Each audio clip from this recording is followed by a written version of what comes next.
Welcome to episode 88 of The Endless Stream. I'm Aidan, and this week I am joined by Brian and Kevin. We are three artists, illustrators, filmmakers, and all-round shit talkers. And each week we take some of the endless stream of content brought to you through Netflix, Disney+, Amazon, Hulu, Spotify, YouTube. Wherever you get your content, we take a chunk of it, we watch it, and we talk about it. This week we are primarily talking about, in as spoiler-free way as possible, The Glass Onion, which has a limited cinematic release now before it hits Netflix on December 25th, I believe. We enjoyed it. We also talk comedy, we talk Dublin, we talk gigs. Bell X1 played recently, so we touch on all of these things, as well as probably upcoming trailers, Marvel stuff, a lot of the usual nerd things. If you like what you hear, please consider subscribing to the podcast, heading over to iTunes, heading over to Spotify, rate, reviewing, liking, subscribing. All of these good things really help us out. Tell a friend about the endless stream. On top of that, you can head to Instagram, where we put up art and audio clips to go with each and every episode. And that's a great place to send us a message, disagree with us, suggest something for us to watch.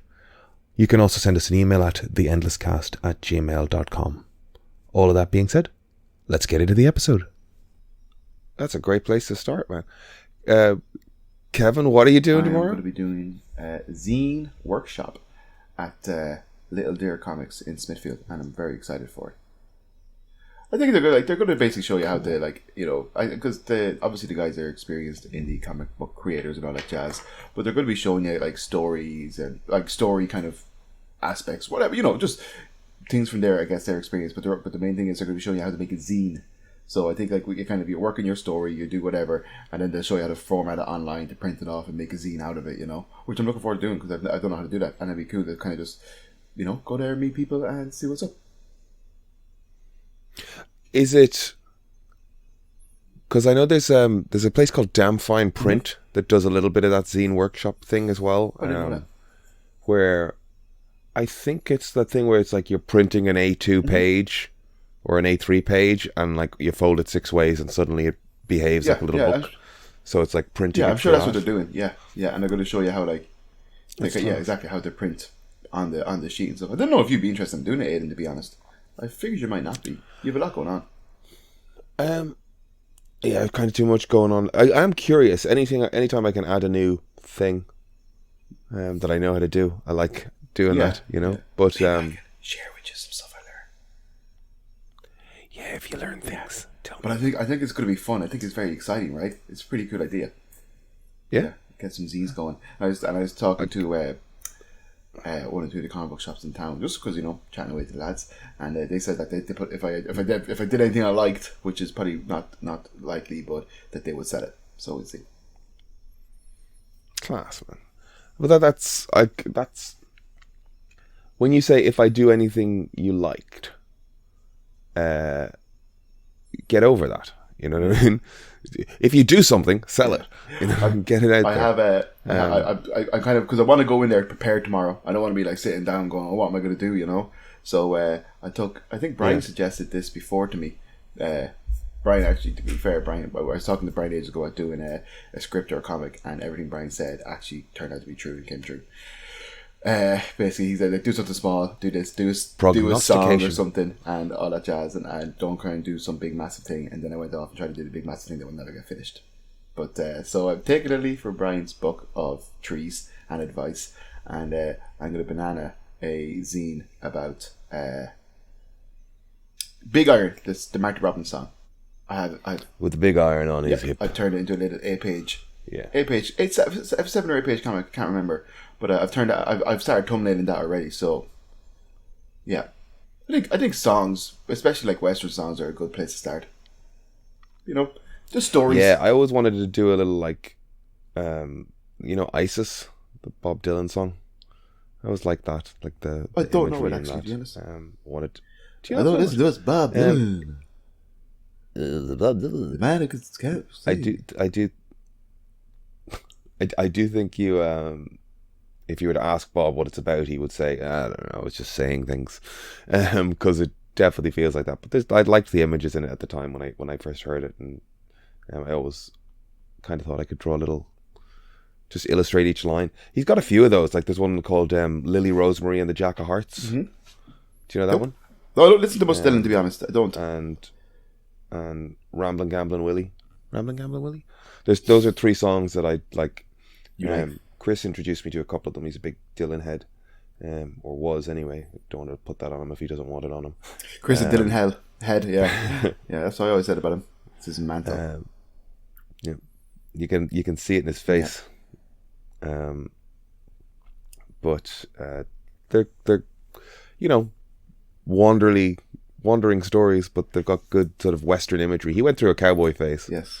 He might still be in his cowboy phase. It's hard to grow out of it, let me tell you. Did you see Bob Dylan in Cork years back, Brian? Did he play the Marquee or whatever that was called? That was a while back. I have a vague notion, like even then people were like, God, he seems tired and not really into singing. When was that? That must have been 10 years ago at least. Yeah, I feel like we were in college. Yeah, I think so, yeah. Yeah. Good Lord.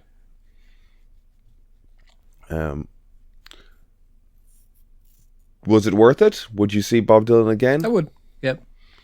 Yeah? I kind of went at the time because every time the story of my birth comes up, I'm told how my dad was on his way to see Dylan in Cork. And then got a phone call. I was like, nope, come to the hospital. Oh, I didn't know that. No way. He missed, yeah. That's hilarious. So I heard it for years and years and years. Like, not in a... like. Well, of course, it's not your fault, poor baby. But, exactly, yeah. But how are you not called Dylan then? You know? I don't know. It's a fair point. It's a bit disappointing. It's a fair point, well made. Maybe the name was already set in stone. Yeah. Dylan O'Sullivan. So yeah, when he played Cork some 20 odd years later, I bought tickets. I was like, you can shut up about it now. That's so fucking good. That is hilarious. So did you get to go with your dad to see Bob Dylan? Mm-hmm. That is amazing. Yep. That's why I went basically. That is amazing. That's so good. Just to shut him up. But isn't that incredible though? The day you're born, and then all those years later you could do it. That must be pretty profound for your dad. That's great. That's awesome. No, your dad probably didn't give a shite that you were there. Check He's probably just having to be with Dylan. That's brilliant, Brian. Checking the date on it. Looks like it was 8 years ago, maybe. Yeah, 2014. Yeah. It's funny because I've searched this. I searched it on Google and a bunch of YouTube results came up. And one of the things is went with my brother and my dad. It was great, but there was 2 guys. I think they were sitting behind us, and once the show started, the entire time they were pissed already, and the entire show between songs they just kept shouting, "Tangled in blue, tangled in blue." I was like, "Shut the fuck up." He did eventually play it, but I just searched Bob Dylan Marquee Cork. And one of the first results that came up was a video, and it's Bob Dylan tangled up in blue live at the Marquee. Oh, that's hilarious. To shut up the lads. I wonder, there's a poster by the guy who was requesting it the whole show. I can't remember what I was saying, but this week I was actually very lucky. A friend of mine couldn't go to see Bed X1 on Thursday and kindly sent me tickets for free, which is great of him. So myself and Emer went down to see Bed X1 with the Downey Strings Quartet, I think it was. Something like that. And I don't know if you remember Bed X1 back in the day. I do, yeah. I've just seen them. They played a gig in the Pavilion when I was working there. Yes, they're great. A while back.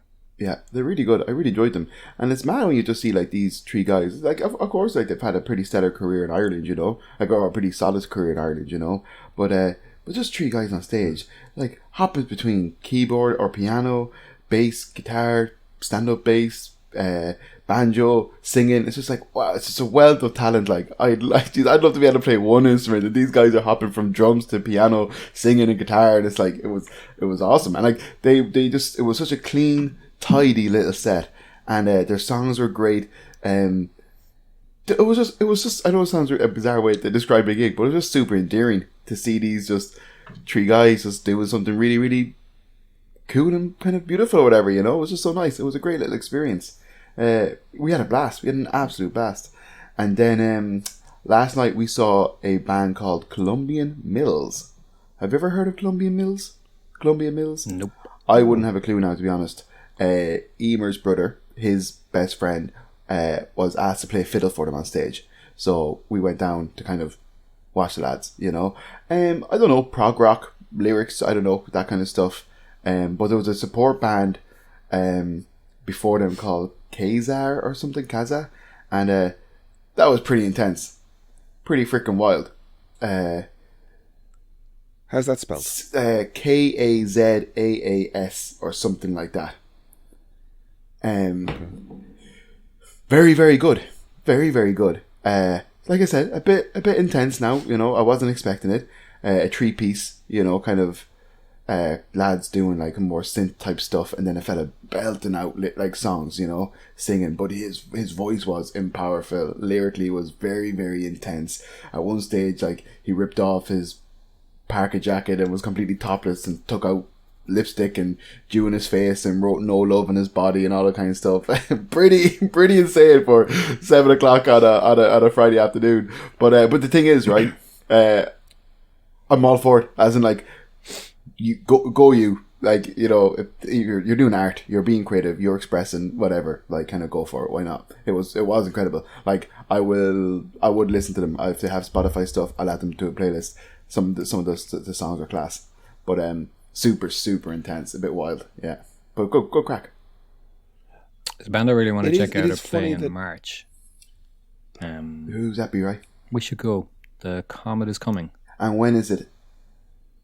March. I'll be away the 6th, 7th, and 8th possibly. I might be away the first week. Have a wee guest spot in Scotland. I think it's the 14th. I'm not sure.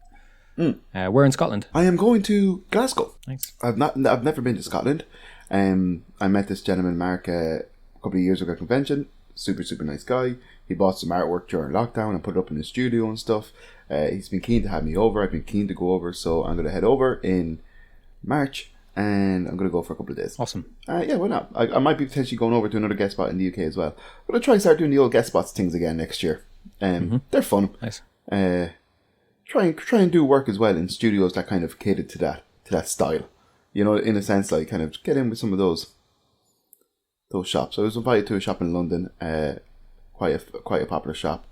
I won't say anything yet until I have it all sorted out. They invited me over.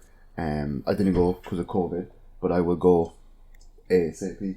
So they invite me over. I will go for sure. Try and do a few little guest spots because Emma can work remotely, and her boss or her place are pretty sound on her. Just like, you know, if she goes off and it's a day remote somewhere else, kind of thing, like they're not going to get too stressed about it. I don't think, you know. That's great. Yeah, sure. But yeah, so I'll go over there. Could be fun. Why not? And you've never been? I've never been to Scotland. No, and like, you know, kind of. Me neither. You've never been to Scotland, Brian? Oh. No.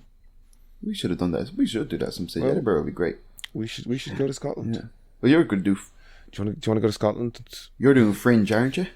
So we booked accommodation for the Edinburgh Fringe Festival in 2023, which is the first step. You know, so it's, you know, we as a group have decided we're going to do the full month at the Edinburgh Fringe, and we're just manifesting that shit into reality, because it's like, you know, that there's no guarantee you get a venue, there's no guarantee you can book a venue, there's no guarantee you get offered a venue. Like, getting a space to do that is kind of up in the air, but, you know, we've taken the step that we've gone, there's an apartment, it's got 6 rooms to sleep, 6 of us, in the centre of Edinburgh, it's free for a month, costs that much money, let's fucking bite the bullet, money down, we're booked, we're going.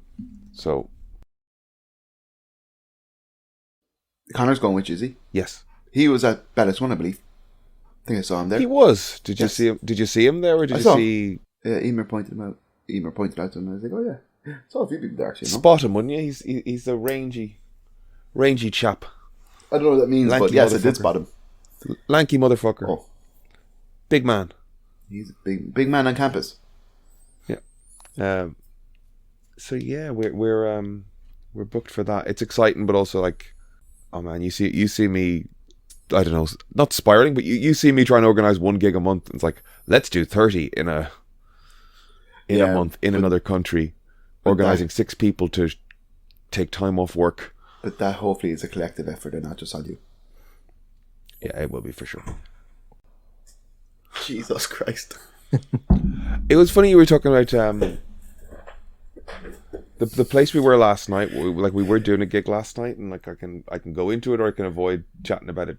I'll go into it. Whatever. But it's this place that used to be the Wellington on Bagot Street called Bar Ella, and it was a kind of like, I think it was a very sedate kind of old man pub on Bagot Street. Not old man pub, but like quieter bar. It would do sort of trad session-y things. And they took over and renamed, whoever took over and renamed it Bar Ella has like really been pushing like events and gigs, and like there is a basement space and that's turned into this little techno venue. So we're upstairs doing our comedy show and we could just hear just coming up from the basement, and even later when we go down to like the main bar you can feel it through the floor. But it was so funny, it's like 12:30, music just stops, gig's over, everybody just comes up. It was just so odd, like you said, like a bit much for 7:30, your man tearing his shirt off and scribbling off and stuff. It's just like, we're going to go down and we're going to go out of our bloody minds for 2.5 hours, and then about 12:30 we'll all finish up, get the last Lewis home. And just a row of like 20-year-olds just politely walking out of the place. I was like, But to be honest, as weird as that is, probably the best case scenario. It's sensible. Go and have your fun and be depraved for 2 hours, and then go home at a sensible time at like 12 o'clock and not be fucked the next day. You know, if we could all do it. It was so funny. It was a UCC and that was the students' Christmas party on Thursday or Wednesday, I think.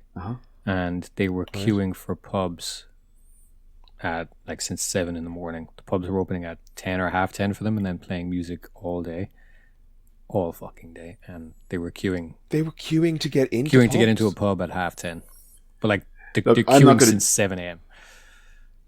Yeah, I've seen videos of that, Brian. A part of me kind of like thinks it's mad, but at the same time, like, some of these people are young, and some of these people had to spend very informative years in lockdown. So I don't really mind if they're queuing to have some fucking mad experience. But I understand what you're saying. It's wild, but I at the same time, like, I do feel incredibly sorry for that generation. What about me, Kevin? I feel sorry for you too, buddy. Yeah. But I feel sorry for you regardless of, you know, whatever situation you are in life. I just generally feel sorry for you. Does anybody feel sorry for me? Nah. Nah. You got that fucking massive zit on your head though. I thought that was dirt on my screen. Jesus Christ. I thought that was dirt on my screen. Wow. I love you guys. Yeah.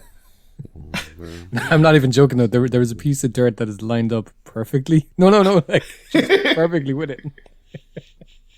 The spot isn't noticeable at all, but there is dirt on my screen that is it's like right above it right now. It's practically lined. I gotta take a photo. Don't move. There is dirt on my screen. It's I'm seeing double 4 spots.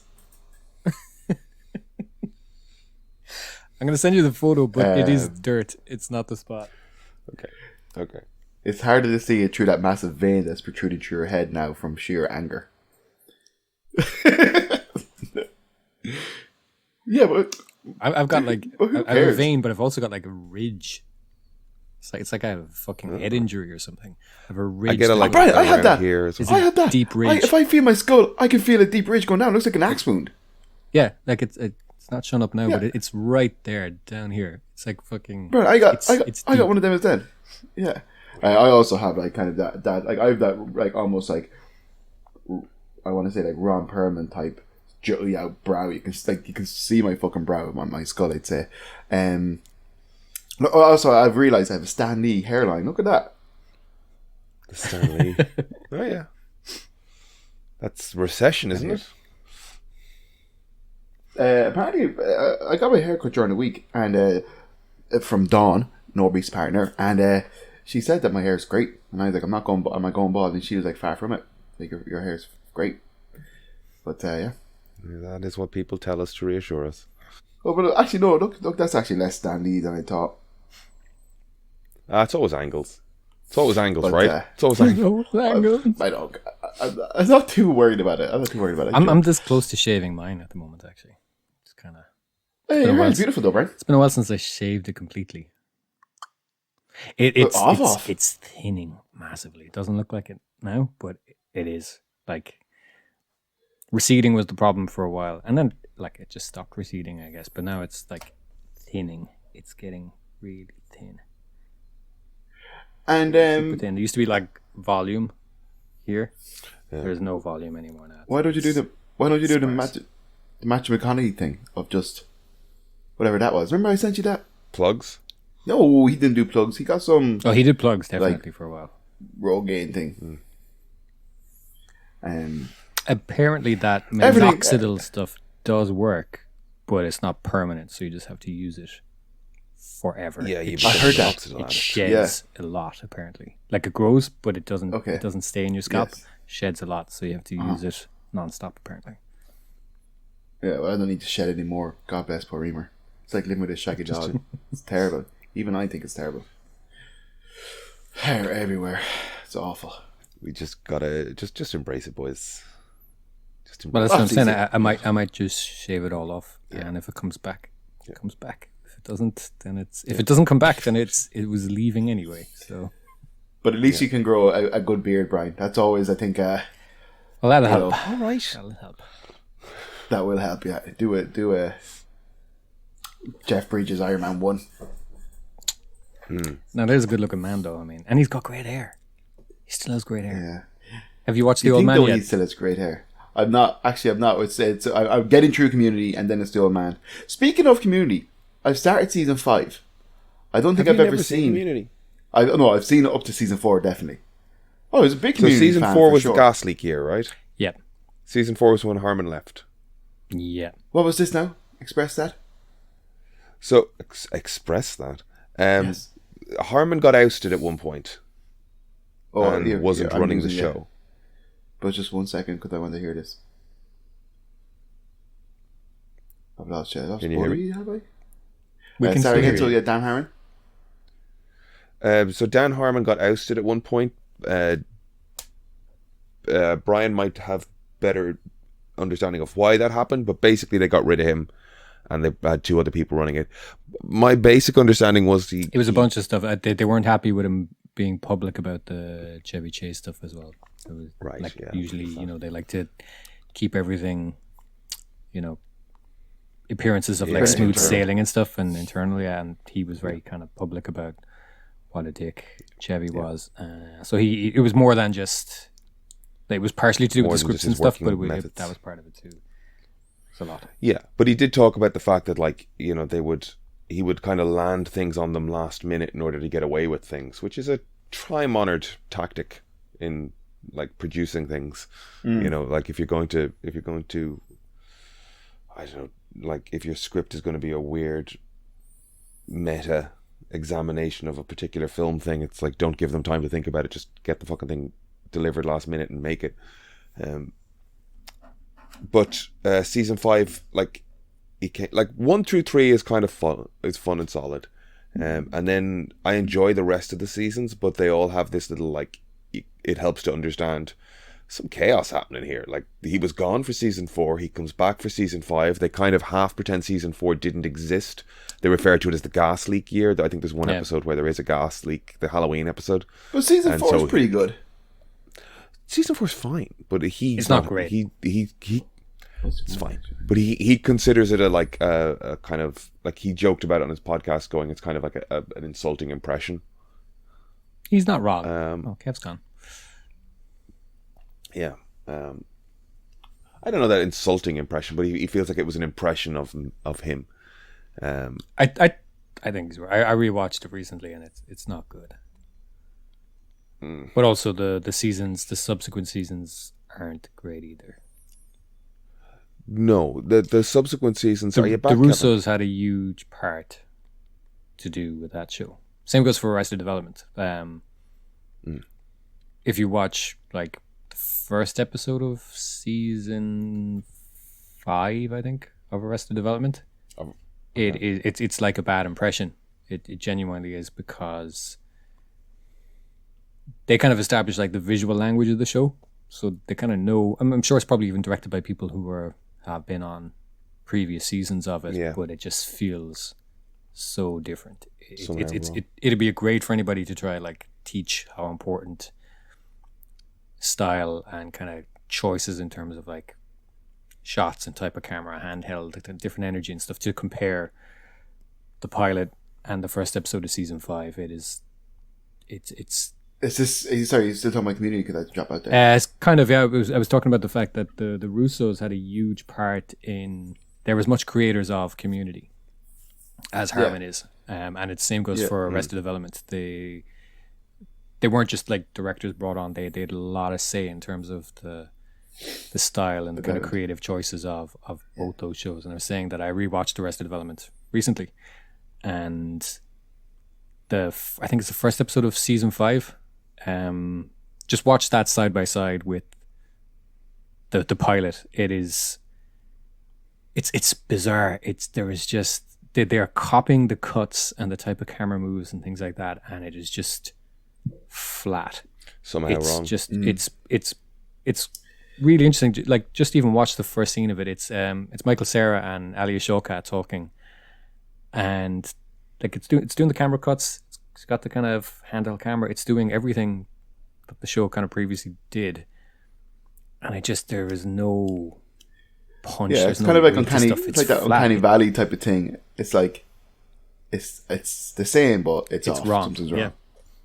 Yeah. Community I definitely takes remember- a weird shift. Season 5 for sure. Yep. I might have missed some of the stuff you were saying about that, but yeah, it's like watching a different show. And Winger being a teacher and all that kind of stuff. I kind of just wish to just graduated and just left it. Yep. Yeah, they kind of refer to it as the repilot. They're repiloting because they have to establish these characters are still around each other, even though. Yeah. So Annie's back as a school administrator, Jeff is a teacher. Chevy's dead. Did they kill Chevy? They Yeah, do. don't Yeah, say yeah, too much before about that, that, right? I haven't watched season 5, all of season 5 yet, season 6, but yeah. Chevy's not there for season 5 though. No, he's dead already. Yeah. Yeah. What episode is they actually- the will reading one? Oh, it's a season 3. That's no. Season 5. It's not. Is it? Chevy dies with your man from With Walton Goggins. Justified. Walton Goggins. Yeah, so it's like episode 4 or 5 of season 5. Yeah, I started watching it last night. Yeah, I didn't finish It's it. I very started watching telling it last that night. like the table read that they decided to do. They picked an episode that Chevy is not in. Yeah. Have you watched that? I've talked about this before, I'm sure. Have you watched that? The The table table read. read of that episode. Have you seen it, Kev? Yeah, it's funny. With the Pedro Pascal. Mandalorian. Yeah. Oh, I did see it. I think. It's Yeah, so, yeah. It's so Yeah. he can't keep a straight face for it. It's so fucking brilliant. I do have a question about season 5 though. Mm-hmm. Do you know the way Mike from Breaking Bad is in it? Yeah. Does he actually replace Pierce? Well, Like, is he in it all the time? Yeah. Yeah.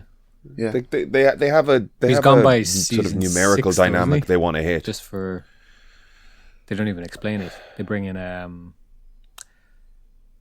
don't say it. I'll watch it. what's his I'm name gonna though? finish it with it. Yeah. What's his name? Not Tony Todd. Tony Danza? David. Damn it. He's Goliath, Goliath. from Gargoyles. David Keith. Keith David. Oh yeah. Okay. The thing here, in many ways, and we're not going to say much, Kev, but like, there's no such thing as a spoiler for Community. Yeah. Like, it's just a goofy fucking show, and it's great fun, yeah. and enjoy it. Yeah. But like you've said twice now, I don't say too much. It's like, I'm not going to spoil Community. It's a clown car. They're just going to keep coming out of it. I It's know. fun. It's ridiculous. Yeah, that's like a live action cartoon. I really enjoyed it though. Yeah. I might. I've watched it too many times at this point. I won't start it again. But it's one of those shows that, like, I don't know when that started airing, but it's like, it was like 11 o'clock or 10 to 12 on RTE2, you'd find an episode of Community starting. I think it was TV3. I remember. It's more of a TV3 I'm not sure. thing. But either way, I found it late at night on Irish TV, just buried. And it's like, why are you burying this? It's like, I always found shows like that or movies that were just awesome. I watched Just a lot as I of was it. about to turn the TV off. Yeah, well, that was it though. But I watched a lot of it with, I'd say it must have been like 2009, 2010 or something. But I watched a lot of it with Mark Stokes. But very, very possible, Brian, that you put us onto it first or initially, you know. But TV, late night TV, like on RTE and TV3 and stuff, has some of my favorite stuff on it. Like some random stuff. There used to be one called Now and Again. John Goodman falls onto train tracks, dies, gets resurrected as a kind of super soldier. I know it well. It's brilliant. Early Edition. Yeah. Loved Early Edition. Now and Again. Who the guy who's playing his boss is the president from 24. Yeah. Am I wrong on that? Yeah. Another, not Keith David, but another that sort of type, that sort of stoic, deep voiced Keith David. Kind of He's in season 6 of Community. Oh, that's awesome. That's Elmore something, isn't he? That's Elmore? that's what you call him. He was in Nope and stuff, right? Is he in Nope? I think it was somebody else.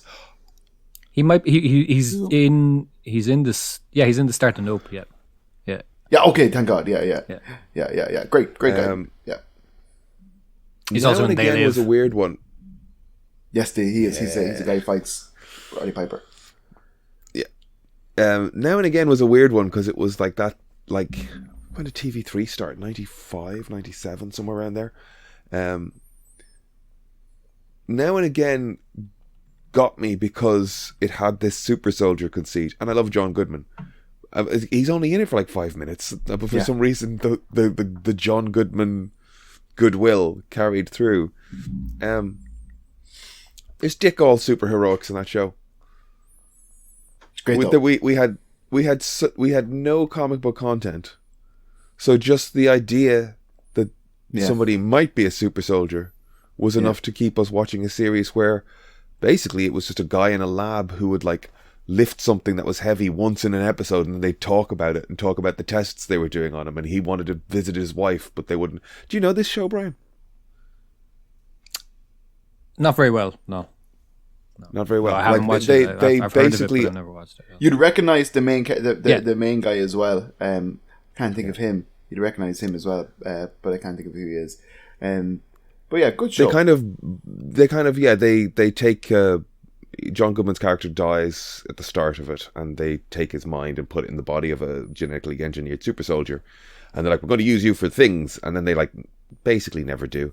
My memory of it is a lot of like soap opera basically, but like it was just so funny that it's like all they had to do was like show him in a lab, like just like benching some paper mache weights that shouldn't be liftable by a human, you know what I mean? Like it looks crazy. It's like, oh wow, he's a super soldier. Anyway, is he ever going to get to see his wife again? I mean, this is...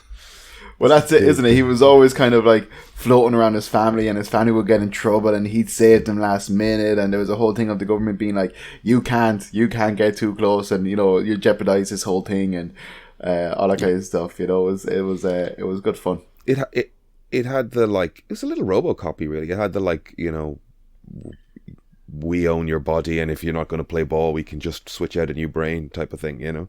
Eric Close was the played the main character before Michael Wiseman. There was an episode that I remember where like what they were fighting was nanobots that would eat the lead in ink or something, and they had unwittingly unleashed a pandemic of nanobots that were erasing the written word. So every book was just being wiped off the face of the earth, and they were trying to like digitize stuff as quickly as possible.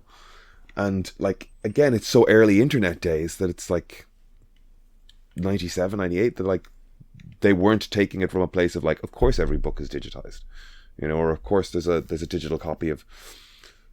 So like he's like, I think he's like, there's a moment where he's like reading A Christmas Carol or something to the public, or Great Dickens or Great Expectations or something, and the book just says, that's it, it's all gone, you know.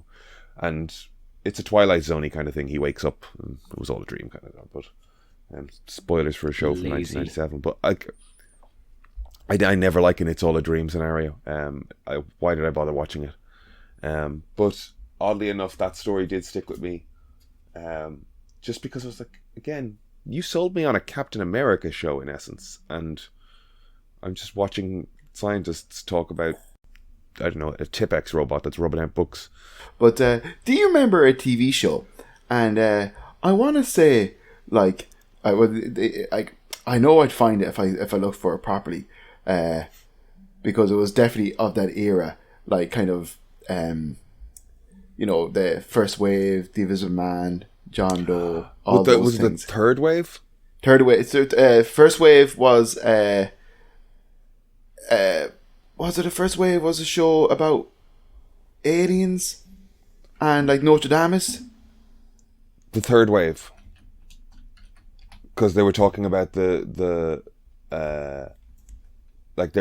kind of established some conceit that there's like 3 waves of alien invasion. The first is the probing, the UFO stuff, and the third is the... Hang on, just 1 second. My headphones seem to be not working properly. So, un momento, por favor. You go explain it. I'm going to mute myself, okay? Well, I mean, we were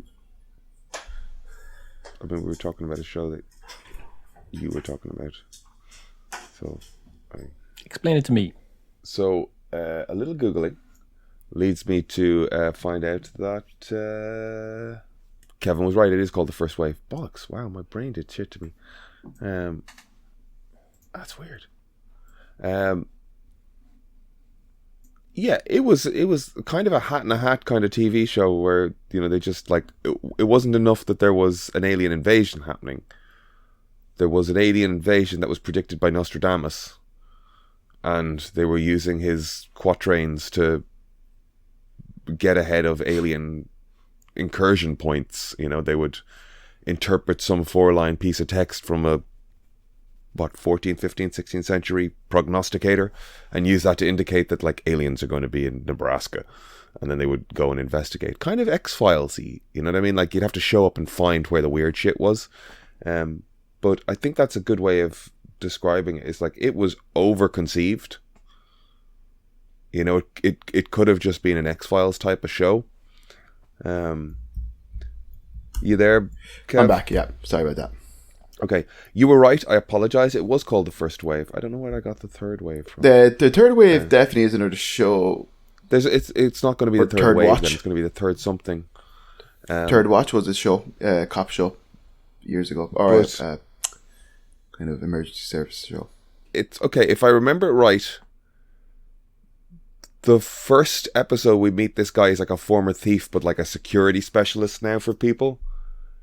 But he gets his life like fucked with, and his whole life starts to fall apart, and then he realizes that like it's a conspiracy that's trying to test his mental fortitude, and he breaks it. And the idea is the aliens have established that there's 120 human mental archetypes, and they can suppress and control X amount. They're trying to work out what percentage of the population are likely to rebel or be problematic, and he's like an archetype at 117. They put a name on him.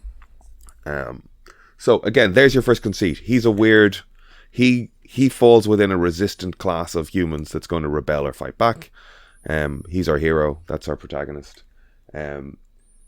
Aliens are invading.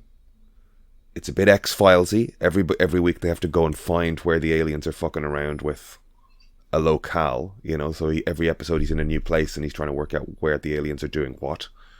Because they're, they look like humans. And on top of that, they add the Nostradamus predicting the future. Yeah, the different ways. So there's sounds awful. So many...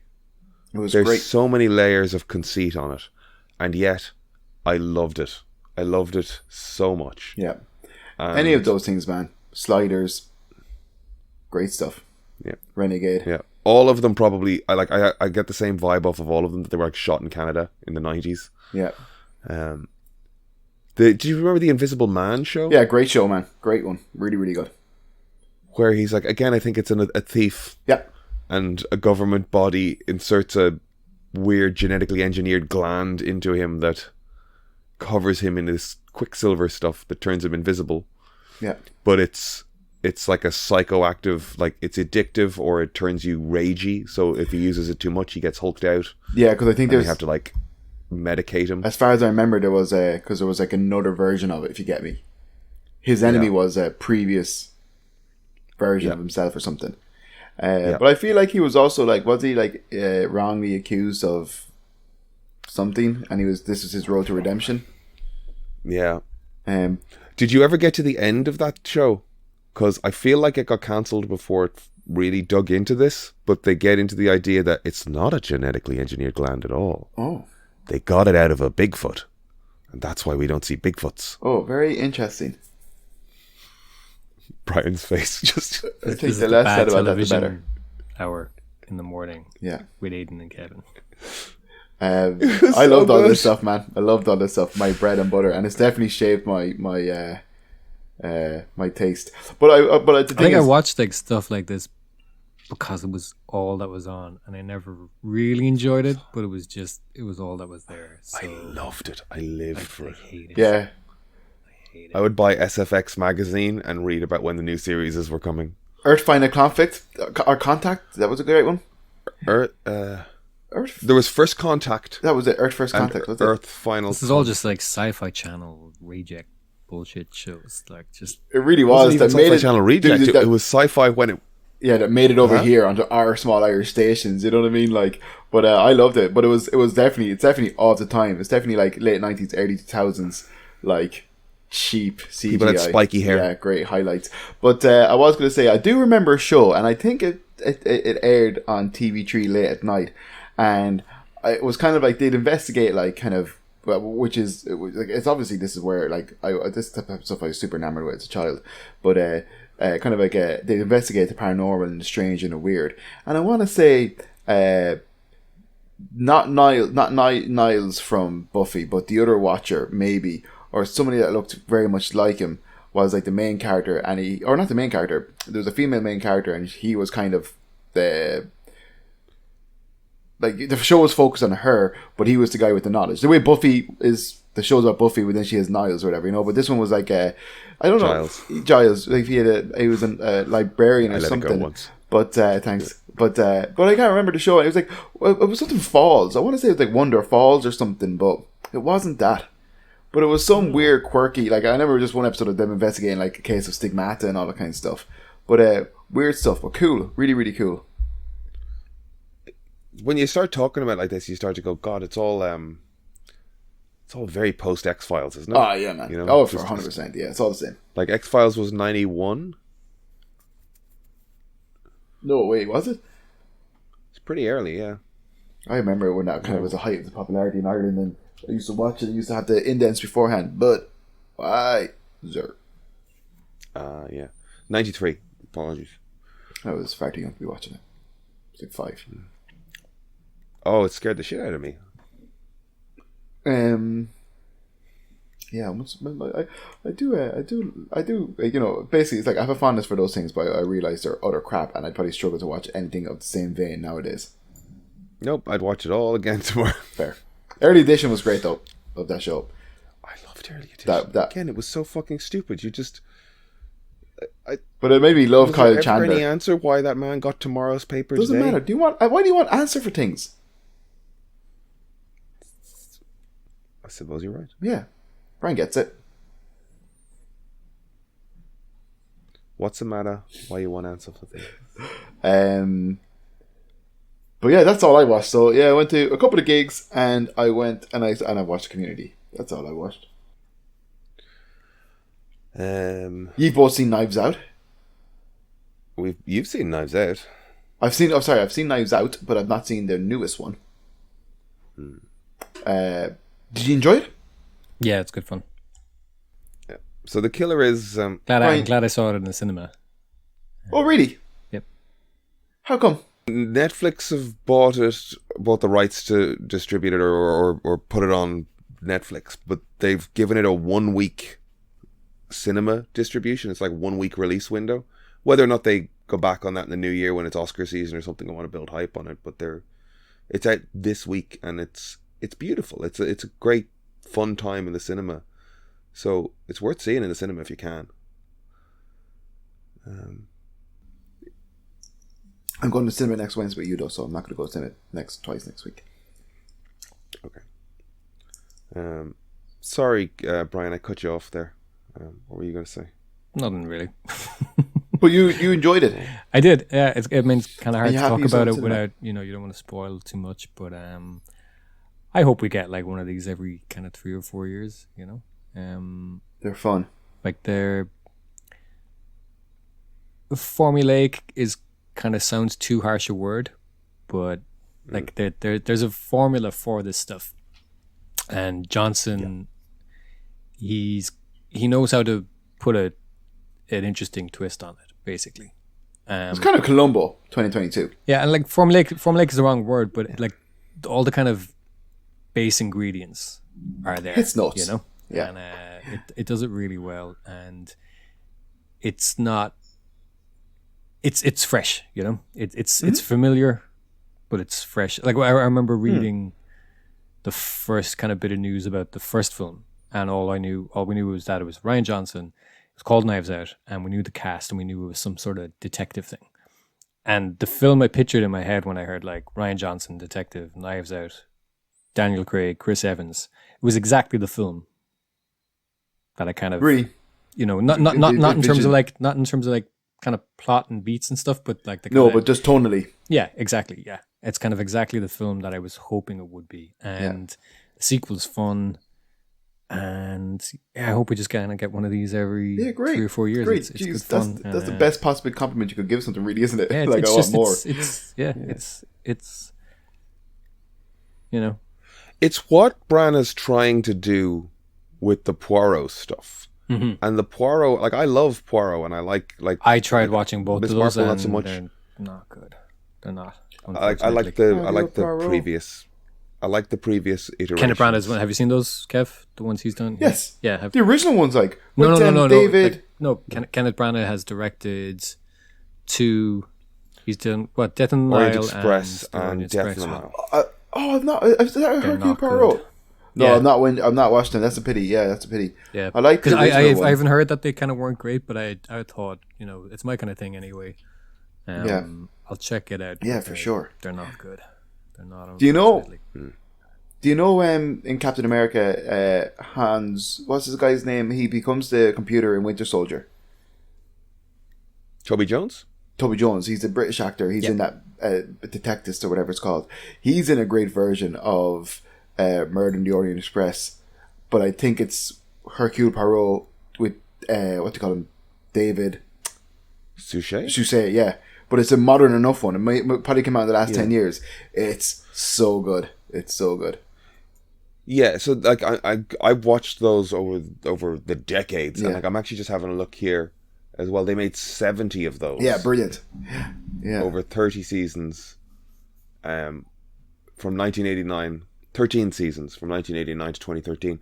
Those are beautiful, gentle, relaxed detective stories in the vein of what like that Agatha Christie novel should be. Yeah. And I understand Branagh's impetus or his idea here. Like, why isn't there a series? Why is this not a series of successful murder mystery movies with a decent budget and a nice big cast and get big release? Yeah. And it's a vehicle for Branagh, and they don't feel right for what an Agatha Christie mystery should be. There's a lot of And bad at the same green time, screen, Rian which is Johnson really jarring as well, and it just it really does pull you out, especially when it's tonally trying to be this like kind of globe trotting thing, and it's like it's some of the worst green screen you've seen in decades, and it just pulls you right out. It's strange kind of stylistic choices, But it's funny that like Murder on the Orient Express, maybe I'm wrong about the book, but I've seen 2 versions of it, and where they start, grand, we've got a location, but the simplicity of it is it all takes place on a train. I don't need a shit ton of green screen showing me. Like it's the only version of it I've seen where they stop the train in the mountains, get off the train, run around a fucking scaffold chasing each other. Like, how in the name of God is there a chase sequence in a Poirot movie? There's a fight like on a scaffold. I love that as well. Whose like idea was in Knives Out, action Poirot? The chase that we get is in this like shitty little car, and kind of it subverts that. It doesn't need the big flashy set pieces, and then when it puts something in there, it's kind of played for laughs. Yeah. And I think that, like, the Glass Onion, to bring it back to the new one, it's Johnson kind of like,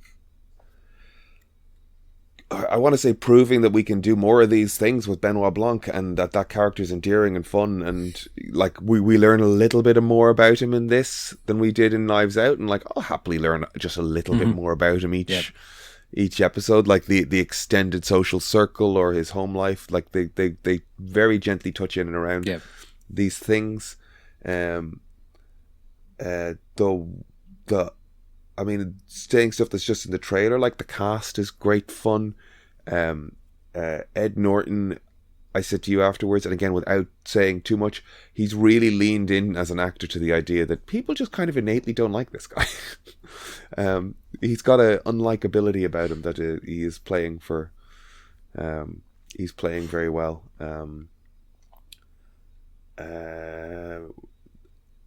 The scale, like, I guess throwing the Netflix budget at it, a little bit of like the Glass Onion itself, this building, it's so ludicrous, and Benoit's reaction to it, even when he comes in, it's just like, what? Oh my God, what is the, after 2010, the year we made contact, like he's just watching things around him. He's as like, this is excessive. He's as kind of like, what the fuck is going on as we are to it, even like, why is the budget for this detective story so huge? And then it's still just people chatting to each other and knocking around a swimming There's still pool, only and really it's like 3 or 4 locations really in it, you know. Yeah. And it works. They're by a pool, they're in a living room. And it's funny. Yeah. I was the only one laughing out loud, and I think it's just the amount of comedy shows I've been going to at this point where I am perfectly comfortable going, if something's going to make me laugh, I'm not going to gently chuckle. I am.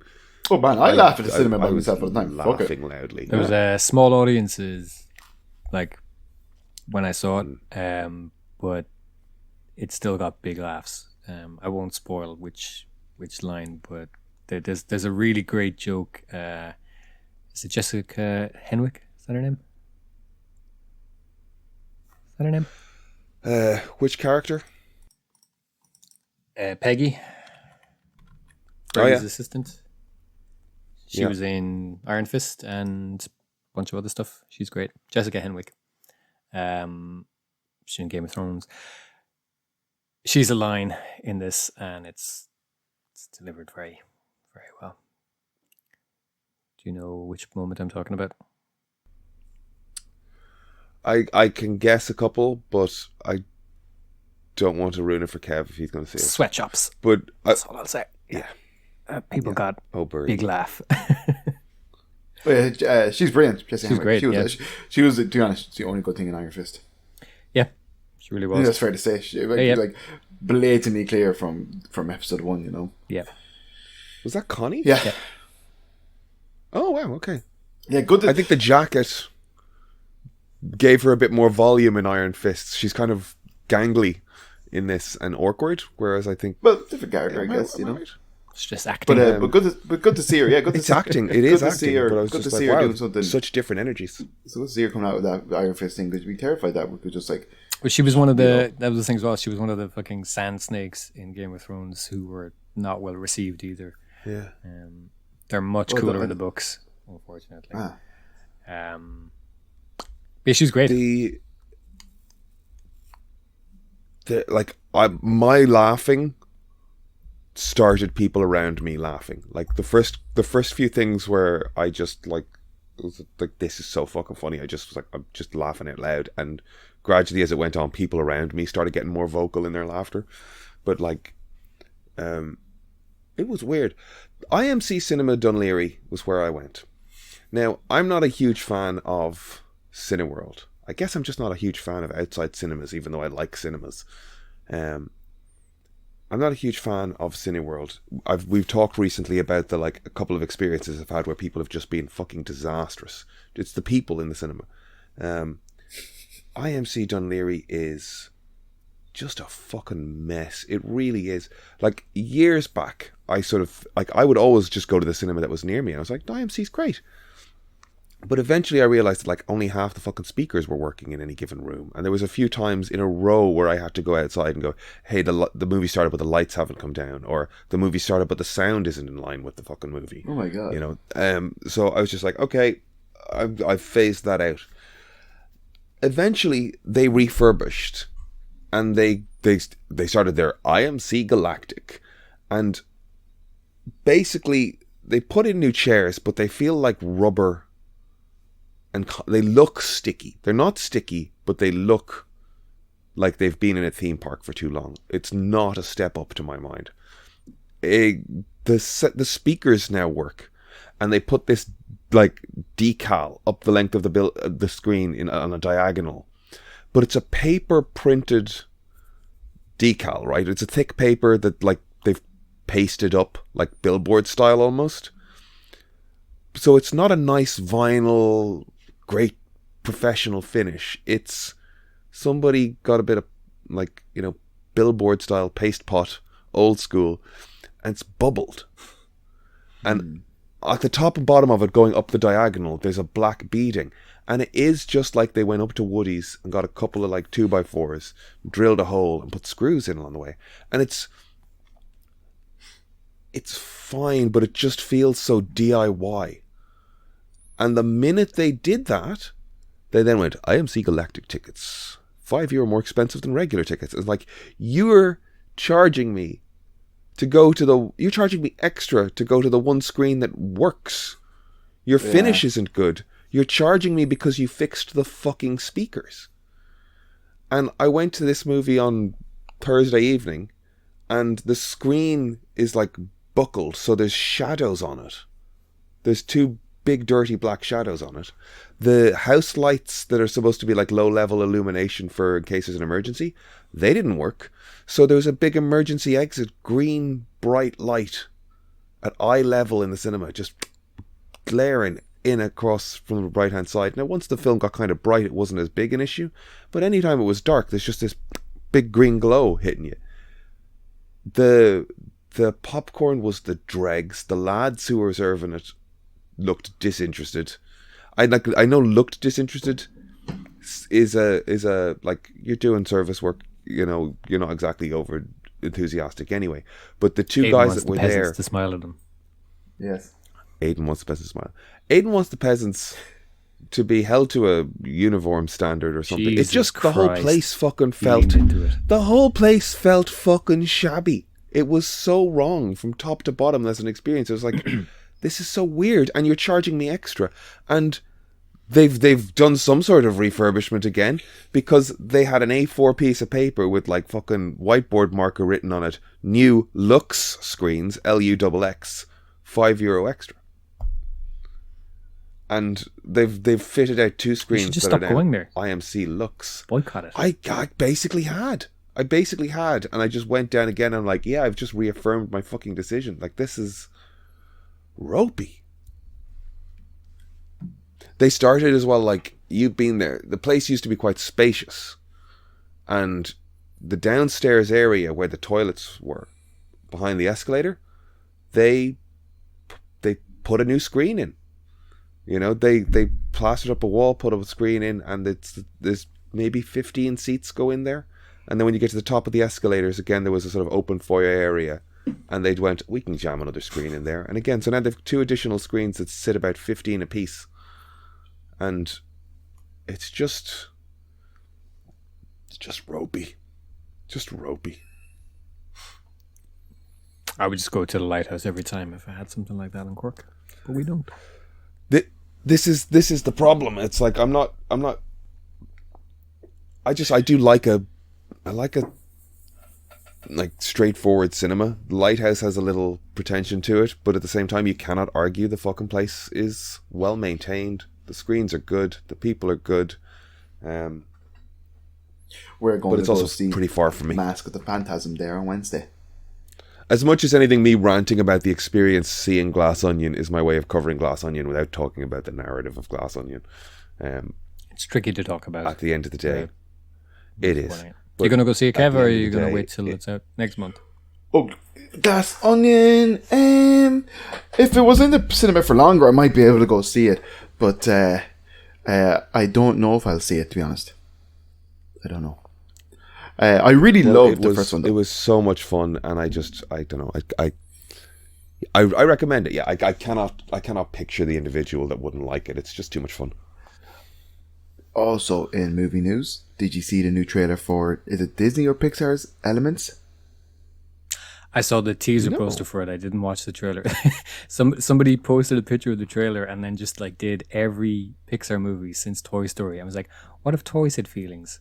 What if Feelings had feelings? What if Elements had feelings? I was just like, yeah. I've always been honest. I'm not a huge Pixar fan.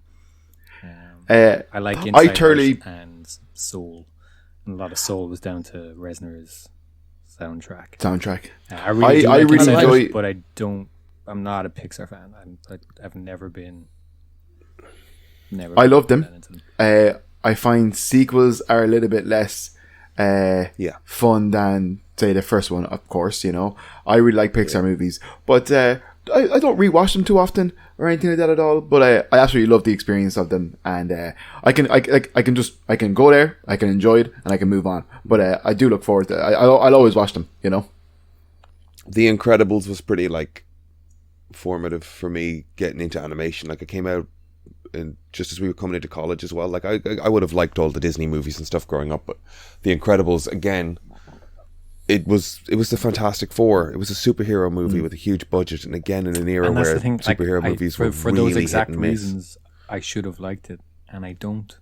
I just don't. I don't like it. Okay, I enjoy that one. The sequel, I could not fucking deal with. Again, sequels is just diminishing returns, I guess. But, sorry, trailer for Elements.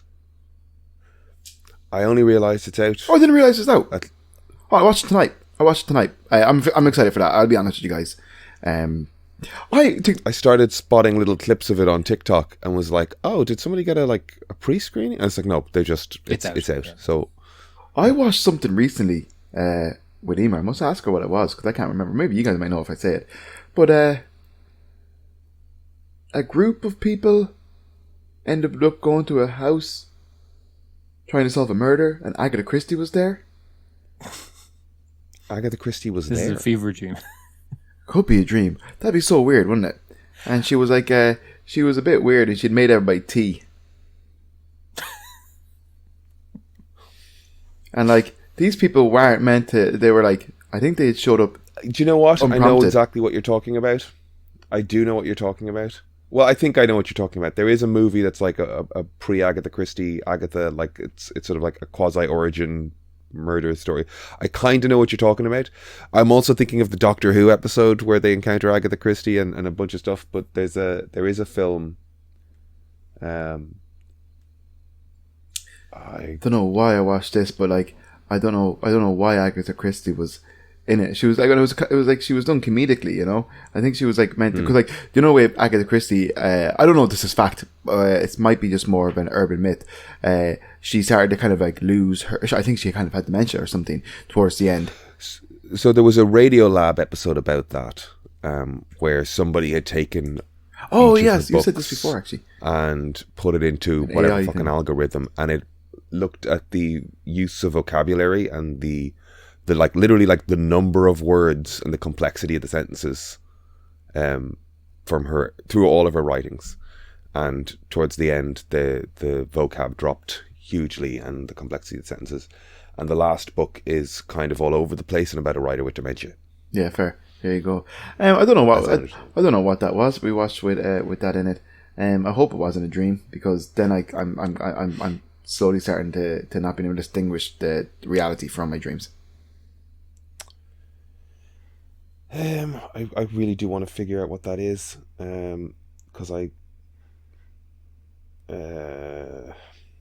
have a notion of it. Agatha Christie and the Curse of... See How They Run. Is that one? Is it See How They Run or whatever? The Saoirse Ronan, Sam Rockwell one. Is Agatha Christie in that? Yes. Brian, you've seen that movie. Is Agatha Christie in I that? started watching it. I didn't watch all of it. Okay. What's that movie called? So you're saying See How They Run, and that's what I thought Oh, that's what you thought, is it? you were talking about until you said Agatha Christie's in it. I'm like, oh, is she? So you could be right, because it's okay. The movie I was thinking of, I think, is called Agatha and the Midnight Murders, which is about Agatha Christie as a novelist, kind of Murder She Wrote, basically. Here's a mystery writer and she goes somewhere and a murder happens. I started watching the Santa Clauses on Disney Plus. Oh yeah, We don't need to I heard talk you were about watching that. We don't need to talk about that. Give me.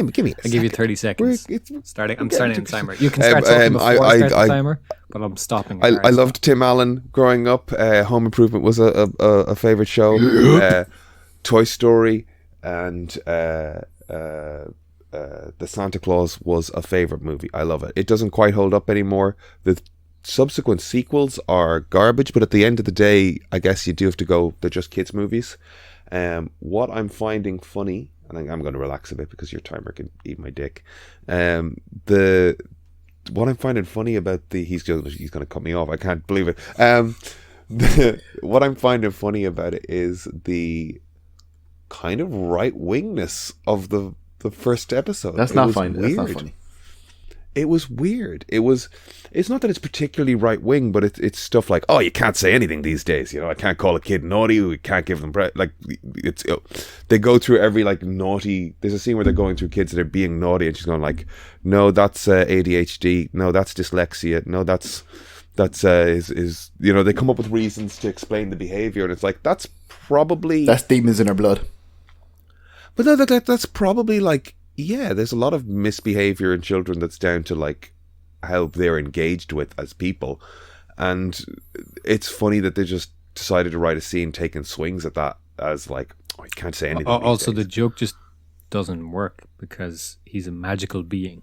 He's supposed if he can see everybody around the world at all times, then he's probably he's supposed to know what's in their soul. Right. Yeah. So he knows if somebody does something that maybe not his best behavior. He knows, well, that's a good person. But it doesn't make sense for it doesn't make sense for a magical person to be kind of complaining about diagnosis. He's kind of relishing putting people on the naughty. He should be outside of time and science and psychology. It just doesn't work. It just falls apart the second. But I'm just frustrated with seeing what I assume is Tim Allen's politics creeping in, or catering to an audience more so than his politics, I guess. Because he always had that man vibe to him. But that's why he sucks. That's why everything he's ever done has sucked, because he sucks. He did. He's always sucked. Ex-con.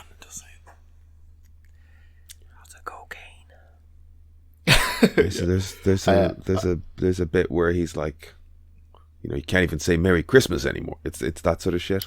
I guess we're trying to and make you're it supporting relevant. it by watching it. You piece of shit. But they're making it relevant. Don't support it.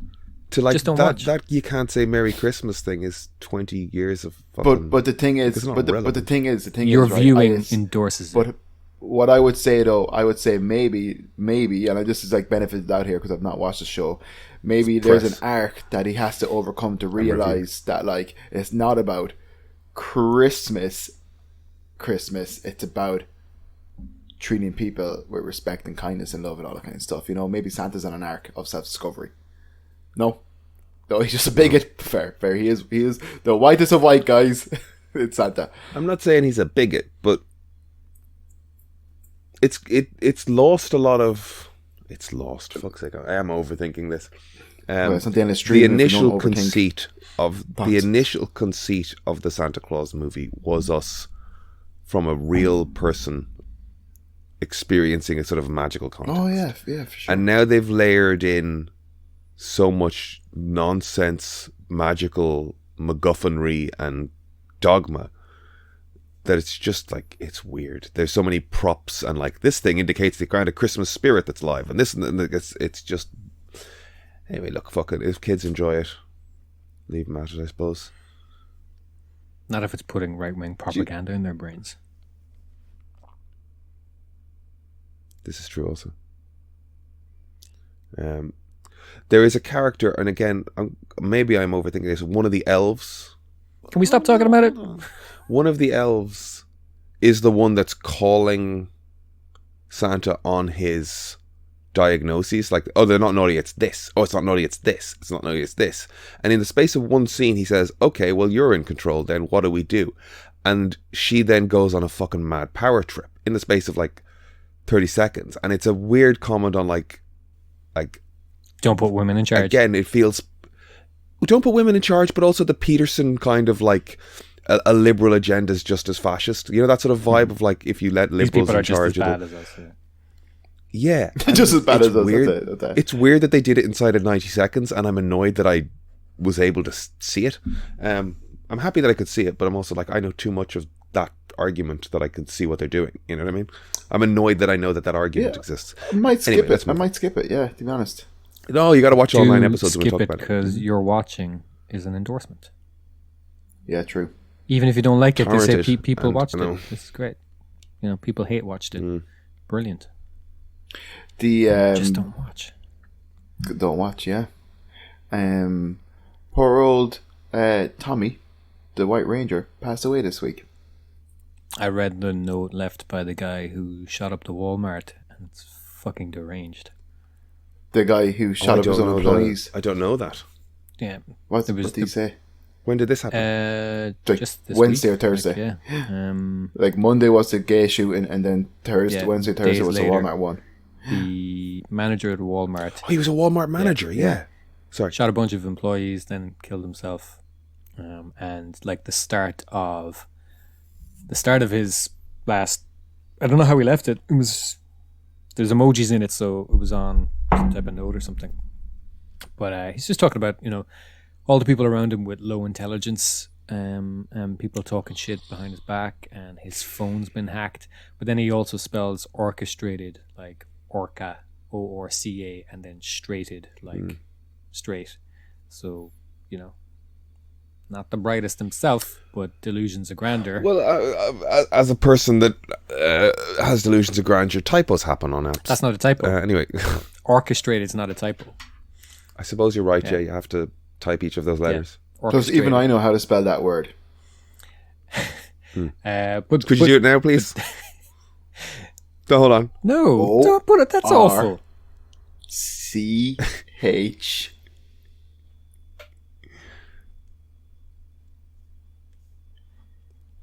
I'm just playing, Kev. I'm just playing. Oh, you know what? I would have spelled it like that. I think it was it, but I would have spelled it like that. Oh, I was right. ORCH. So I was scared. Yeah, you got it right. Yeah. You got the important part right. Yeah.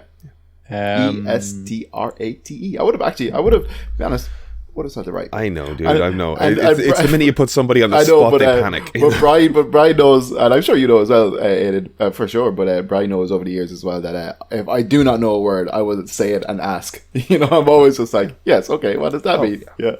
But look, my point being, like, complaining about somebody, like saying everybody around you is like of such low intelligence. Yeah, and to think that people are orchestrating things against you, and then to spell it orchestrated is just misspelling it itself is fine, but complaining of the low intelligence of the people around you, and then he just goes on to talk about demons and all sorts of stuff, and then justifying what he's about to do. Just fucking lunacy, fucking disturbing. So, kind of, I was saying to Emer, but Emer was saying they just need to ban guns at this stage, or you know, she was just like, do what Australia did, ban guns, blah blah. I think though they could ban guns. I don't think that's gonna stop massacre killings. I think there'll be bombings or there'll be whatever. I think there's just something in the water. Well, I think there's a degree of, I mean, this is me being hopeful, is that Australia is the example where they had mass shootings and they banned guns, and the number of mass shootings dropped. They had one massive mass shooting. Yeah, it was horrendous. Yeah. And 35 people were killed. Saying that it would switch to something else in America, I don't know that that's fair. Maybe don't include that in the pub. Like you now need to be it's now, the ease rather with than which, being though, some that random you person that can goes to get, buy a gun, a thing that, you know, can kill a lot of people like, really quickly. a clip is about 30 rounds and you can empty it in seconds. And it's like the harm that those rifles can do is like That guy who stuck himself up in a hotel room in Vegas. Do you remember that? Yeah, man. So bizarre. Took hours to prepare. Patiently bringing stuff up to the room and all that kind of stuff. And they still don't know why he did it. You know? I almost feel like he did it to try and... Like, if I was writing a motive for that, it's the weirdo who's like, I'm going to make them ban guns by showing you the worst case scenario. Right-wing theory, a theory that it was to try and make it was people... a lefty kind of move to try say, okay, enough is enough. And it's especially given the choice of targets that it was. Yeah, it was at a country music festival or something. Yeah. So, yeah. And like one of those country western artists that was singing is very pro-gun and has been very outspoken about being pro-gun.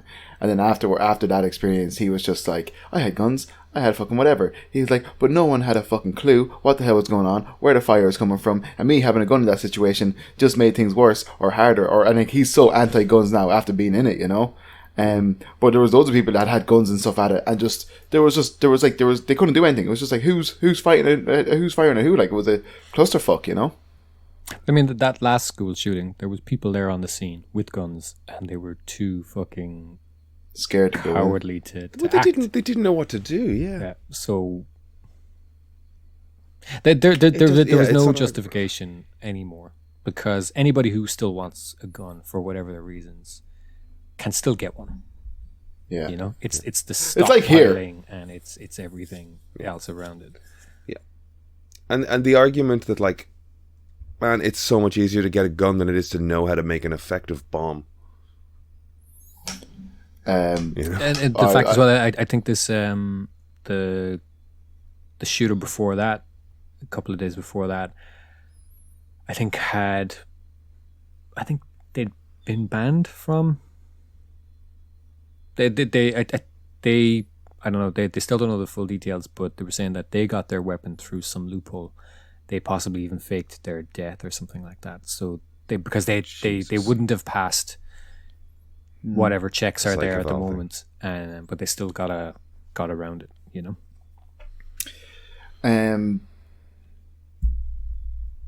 I have played the Dark Picture Anthology. Their new one, so the first one was Until Dawn, but that's not technically part of that company. They went on to kind of do an anthology. I played not the latest one, because I think the latest one is called Hotel or something like that. There's something to do with a hotel, yeah. Yeah, I played the one just before that, House of Ashes, which is kind of it's actually like I love these games. They're quite fun. House of Ashes, I think it was called. Aidan, do you know? Are you aware of these games? I think what did you say? Until Dawn there? Yes, yeah. I'm aware of Until Dawn, but I don't know the rest. So the premise of these games is, Brian would probably be able to articulate it better than I, but the idea of these games is you have a group of characters, maybe 6 or 7 characters, and you have to try and make them survive till the end of the game. It's kind of like, it's done in a very kind of like click and point type scenario to a degree, even though you're walking around, you're looking for glues, you're trying to put things together, you're trying to make, you can pick up, like, you know, collect different things. You'll often get premonitions of possible deaths that could happen to your crew or yourself or whatever, and it's trying to make decisions to avoid those type of scenarios.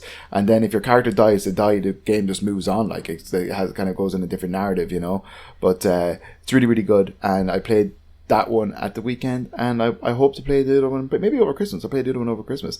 But they're good, fun games. They're kind of co-op, so you can kind of you'll just kind of put in 2 players and randomly assign yourself to whatever characters, you know, in the game, and then we'll just say, oh, Emer's turn, Kev's turn, Emer's turn, Kev's turn. It's good fun. It's a really, I think it's a good kind of like get a few people together and kind of play a game, because you have to kind of be invested in the story and kind of make quick decisions, and like I said, there's consequences, you know. Cool. I just wanted to move on from the I understood entirely. Yeah. So we can use. And so, how many people do you shoot in that game? All the people. All the people. The latest one was about basically you're Americans and you think you found Saddam Hussein's weapons of mass destruction, and then you go into it and it turns out it's just an old kind of like temple of some sort that housed essentially bat / kind of vampire type creatures. Spooky, good fun, some scares in it, and there's always a famous actor in the game. There's always a recognizable Rami face. Malek is in Until Dawn, isn't he? That's fucking crazy. And Hayden Materi, Oscar winner. Yeah, that's true. Yeah. Did I again going to Brian here? I saw somebody like with a list of like, here's the next 4 phases of Marvel movies. Oh, great! Leaked. I don't know that it was a leak, but like it was just a list or a year by year order of things coming out. Did you see that, Brian? I'm not sure. Was it recent or? Why? I just saw it during the week. Like it had like Moon Knight season 2 on it and like a Ghost Rider thing and. Why are you excluding me from this? The fuck. Because Brian is he's got his ear to the street, you know. He's streets ahead. He hears things. He's streets ahead. We're making it work. We're making it happen. I feel like if Brian doesn't know about it, I was watching some loony. You know what I mean? Fair. And it's not real. Fair, that's fair. That's why I phrase it like that, I guess. Like there probably will. I think Oscar Isaac was asked recently, and he kind of hinted that there will be more Moon Knight, but nothing's confirmed yet. There's some show coming up soon. I thought they were filming it already. No, I don't think so. No.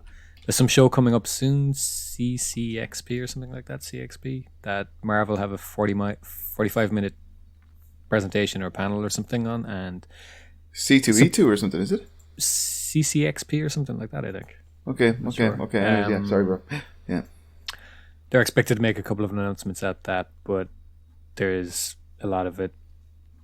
There definitely will be some announcements, but nobody really knows whether they're going to be big reveals or is it just going to be, just a little more info on stuff we're already aware of. I think there's no more big reveals, really. I mean, I don't think you can big reveal. At this point, you're just naming heroes that we don't know yet. You know? Like, and by that I mean... they're kind of expected to announce another Tom Holland Spider-Man. So we might get that announcement soon. We might get some. But do we think for a second that was not stuff. coming? Well, it's not. Yeah, it's potentially not because we haven't heard anything yet. They kind of wrapped it up, but they could leave it there where they left it. But they're expected to announce something soon. I saw some Hemsworth talking about what it would take to bring me back to Thor, and it's like, I think pre-Love and Thunder, every interview you said, I would do Thor forever. It's the movie that made me. I would love to keep doing it. There was a whole vibe of I remember liking the sentiment. So the phrasing I can't remember exactly, but he was like, "This is the movie that made me. I would play this character forever. As long as they keep wanting to make Thor movies, I will keep playing Thor." And it's funny that post-release of Thor Love and Thunder, he's like, yeah, it would take a lot to bring me back. We'd really have to change the tone. We kind of went a bit... okay. Well, so, that's understandable, in terms of how it went. He has Alzheimer's? He got some diagnosis of onset Alzheimer's? No. Okay. He has a higher potential of developing Alzheimer's than... There are markers now that they can kind of see what type of person could potentially develop it, but he's not guaranteed to. But he could potentially develop. Yeah. So they said that people with this gene have developed Alzheimer's. Both your mother and your father have this, which means you've got this gene from 2 angles. So you are at a higher bracket of people. Yeah. But even then, it's like they're not even 100% sure that equals having that gene equals Alzheimer's. It's just in the people that they've tested with Alzheimer's, they see a higher frequency of this gene. Yeah, well, Does it mean Alzheimer's? We don't know. I get you. Or am I misinformed and I'm talking shit? It would give you a lot Either to way, think about, though. it would give you a lot to think about. And he said he was taking a little acting break.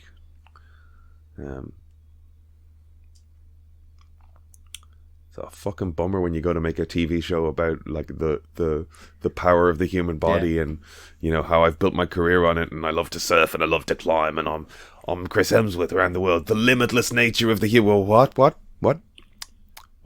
what specifically about me? What? Yeah. Not the genetic information he was hoping to find out about himself. No, he wanted to find out he was related to Thor. Specimen. He's a Viking. Yeah, and he. Well, we wish him the best of luck on whatever path this takes him. Best of luck, Chris. Best of luck, Chris. He's a big Make fan. a few better Thor movies. He's a big before- fan of the show. So Yeah, Peaches off Twitter.